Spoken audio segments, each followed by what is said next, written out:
ملک بھر کی طرح ڈیرہ مراد جمالی میں بھی 10 محرم الحرام کا مرکزی جلوس امام بارگاہ جعفر صادق سے برآمد ہوا، جو اپنی روایتی راستوں سے ہوتا ہوا آستانہ سید علی گوہر شاہ اور آستانہ سید مصطفیٰ علی شاہ پہنچا، جہاں پہ نماز ظہرین بھی پڑھی گئی۔ عزاداران نے نوحہ خوانی بھی کی اور مختلف مقامات پر سینہ کوبی اور زنجیر زنی بھی کیے۔ جلوس کے لیے مختلف مقامات پر لنگر اور سبیل حسینی کا بھی اہتمام کیا گیا تھا، جبکہ محکمہ ہیلتھ کی جانب سے عزاداروں کے لیے میڈیکل کیمپ بھی لگائے گئے تھے۔ اس موقع پر انتظامیہ کی جانب سے ماتمی جلوس کو سیکیورٹی فراہم کرنے کے لیے جلوس کے راستوں پر پولیس اور پاک فوج کے اہلکار بھی تعینات کیے گئے تھے۔ مزید اس حوالے سے عزاداران نے وش نیوز سے بات چیت کرتے ہوئے کہا، آج کا دن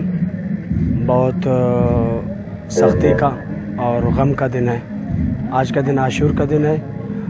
جس دن شہدائے کربلا کو شہید کیا گیا تھا، اور یہ جلوس، یہ عزاداری جو پورے پاکستان میں برگزار ہو رہی ہے وہ ظلم کے خلاف ہے، اور امام حسین علیہ السلام نے بھی یہی پیغام دیا تھا کہ میں نے ظلم کے خلاف آواز اٹھائی ہے، میں نے نانا کے امت کی اصلاح کے لیے آواز اٹھائی ہے، اور جو بھی میرے جیسا ہوگا وہ کبھی بھی ظالم کی حمایت نہیں کرے گا۔ اور یہ آج کا جلوس ہمارا ظلم کے خلاف ہے، یزید کے خلاف ہے۔ آج مرکزی امام بارگاہ ڈیرہ مراد جمالی سے 9:30 بجے جلوس برآمد ہوا ہے، جو اپنے مختلف روٹوں سے ہوتا ہوا جو ہمارے پوائنٹ رکھے گئے ہیں، ہم وہیں پر جا کر لنگر بھی کریں گے اور مجلس بھی پڑھیں گے، اور ہم نے ایک پوائنٹ رکھا ہے جہاں پر